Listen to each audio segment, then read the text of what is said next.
Hello po mga kalingap, mga farmers, mga kaisda. Dito po tayo ngayon sa atin pong farm. Titignan po natin yung ating isda ngayong gabi. Relaxing kayo. Tingnan nyo, pakinggan nyo po yung marinig po natin mga crickets. Yan, yun po ang kagandahan dito sa bundok. Sarap po matulog dito dahil yan ang maririnig mo.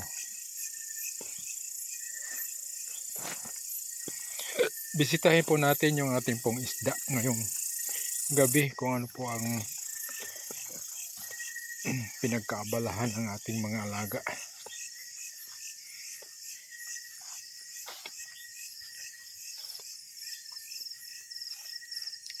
So dahil po tag-init ay ito po, naghukay po tayo dito para magkaroon ng tubig. Okay, so tingnan po natin.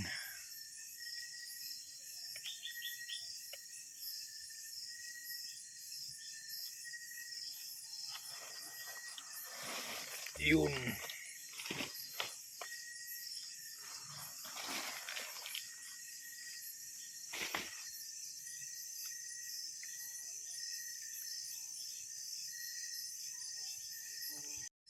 Yan, pakainin natin kung kakain sila.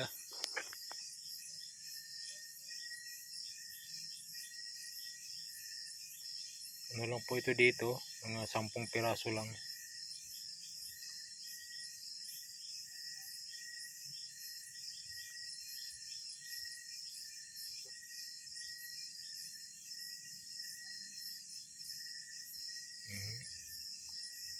Busog ata. Kasi guys, may mga asula oh.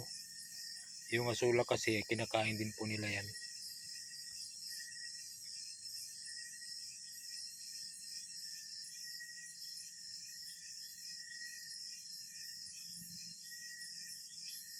Ayan, may ilang kumakain oh.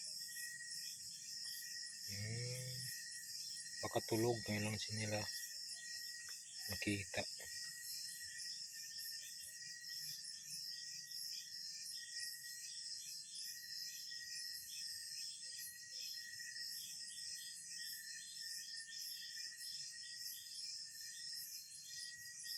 Ayan oh.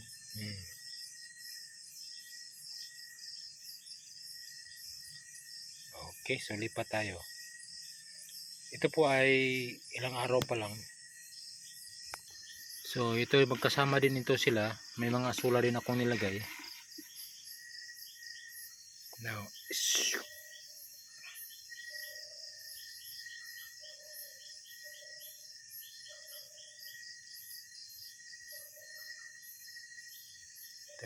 oh yan ang guys oh. Yan. Ano pa lang yan? Days pa lang. At hiniwalay ko po sila.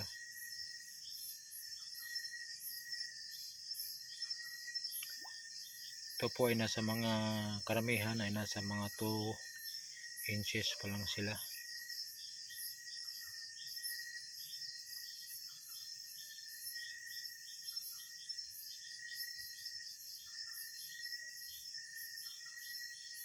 Nasa 250 piraso po ito lahat.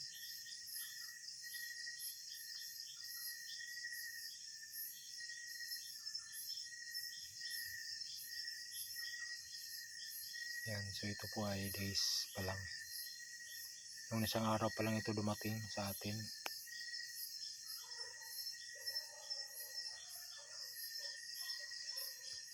Ito naman ay tilapia naman ito dito.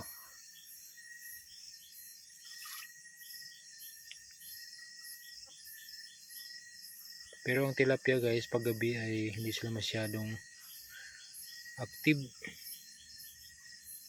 Araw po sila kumakain.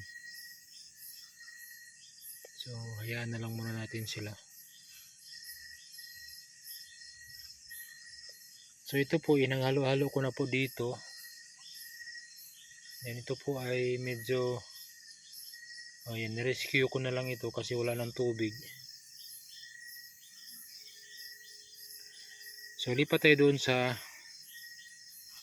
gawin kong breeder na hito. Pakita ko ito bukas kung ano ang mukha niya pag-araw. So ginawa po nating fish pan. Hindi pa po ako nag-video dito.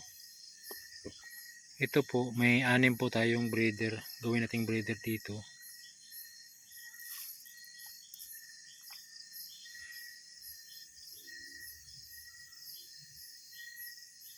Hindi po sila masyadong halata. You know.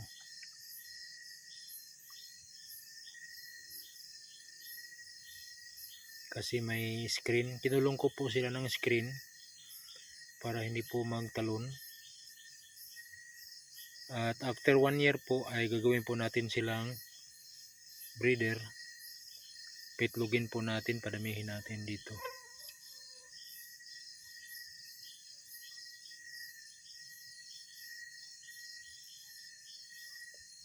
Mag-video po ako bukas kasi hindi pa po ako nag-video dito. So ito naman ay nasa 4 months.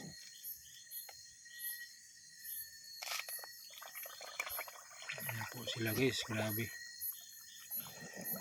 Grabing takaw nila.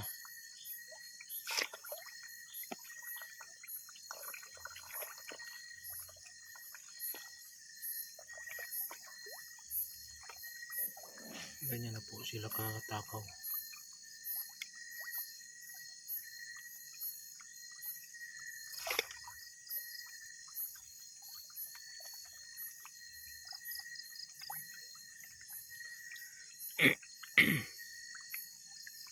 Yan na po sila ka laki. Yan.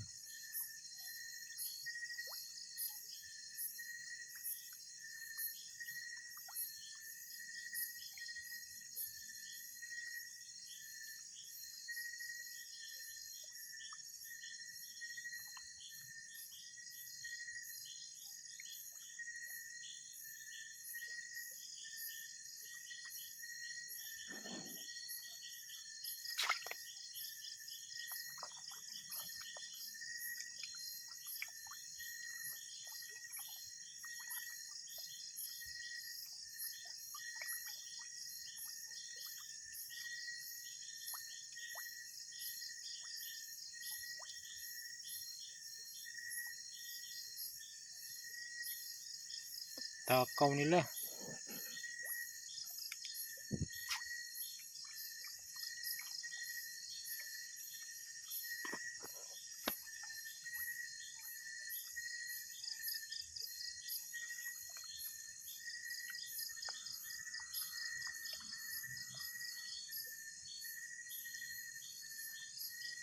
Yan na po sila.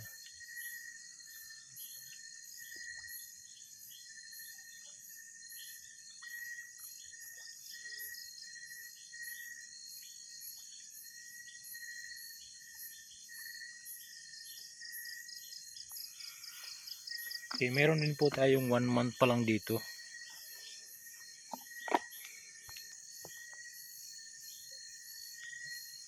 Busag sila guys kasi may mga asula.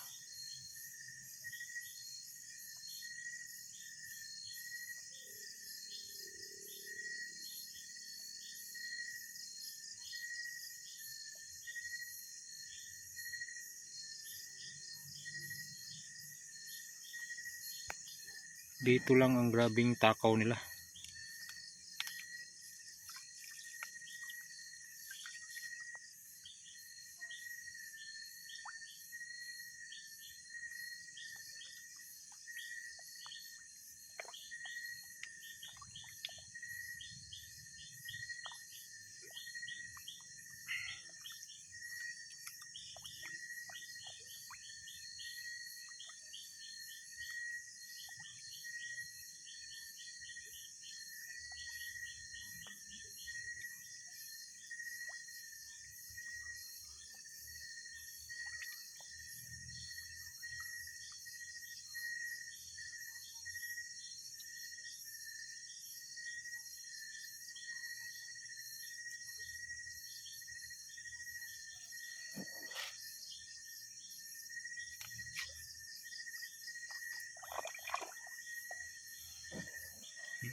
So bukas po mag-video po ako dito. Ito po inirescue na lang po natin kasi wala na pong tubig.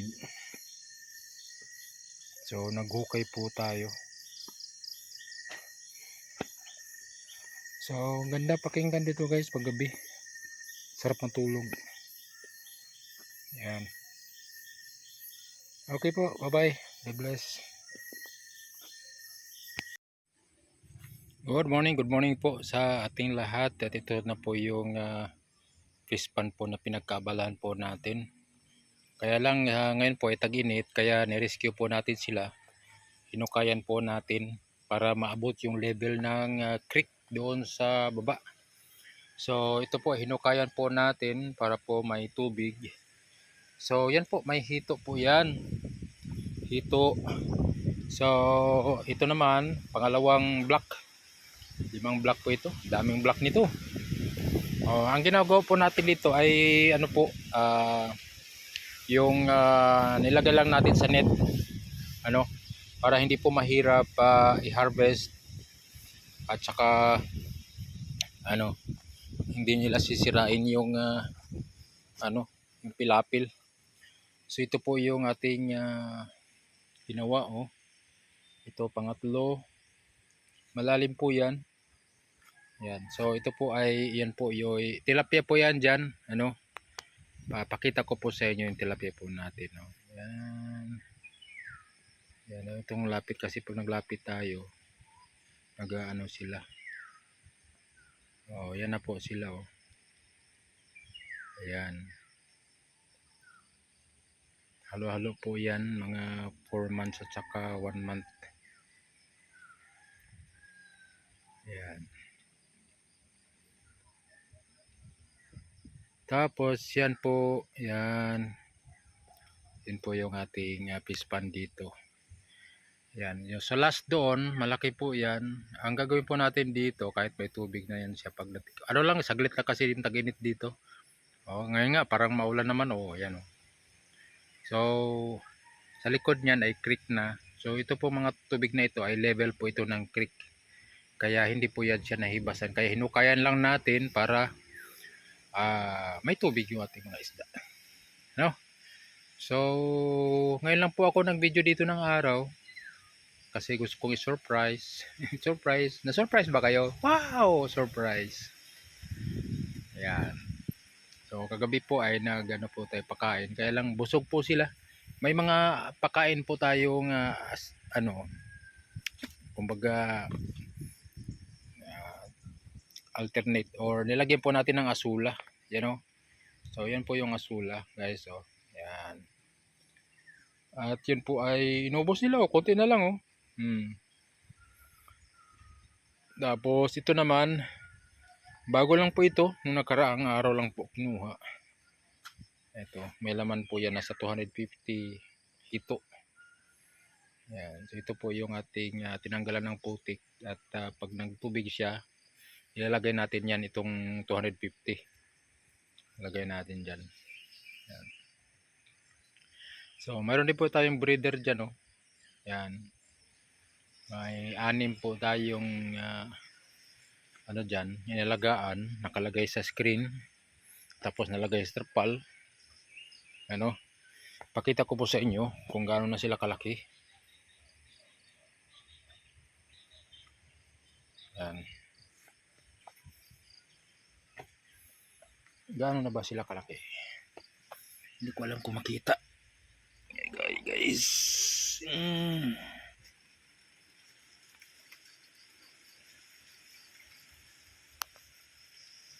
Hilahin natin kung gaano na kalaki yung ating hito dito.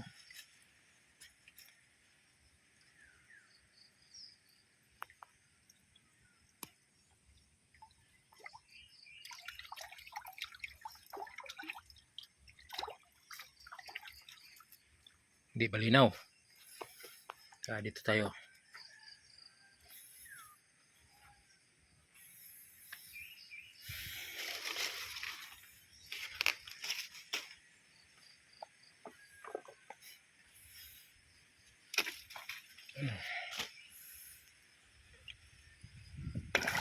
Yan. So yun na po sila guys, oh.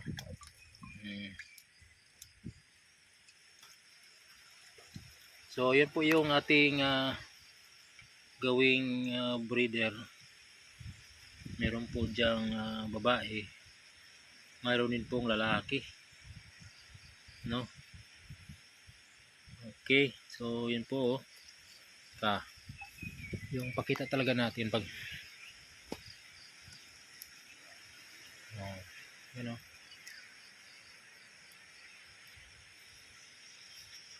So ito po ay 5 months.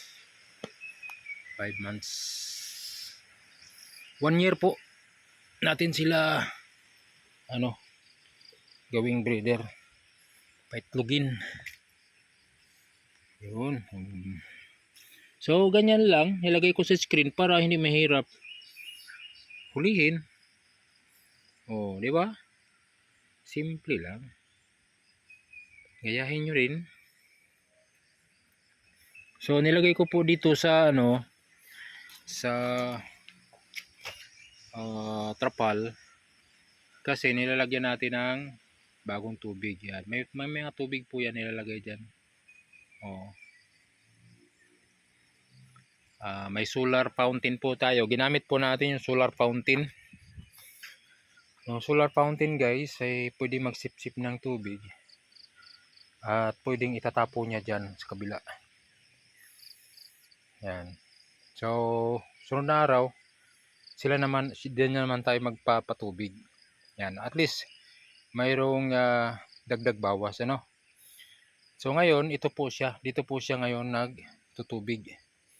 Dito sa ating dito may mga hito din po yan, nasa mga 100 plus yan dyan. So pag mainit akyat yung tubig, so magdagdag siya dyan. Ito naman ganoon din yan dyan sa butas na yan mayroon din yan tubig dyan. So may magdagdag bawas din yan dyan.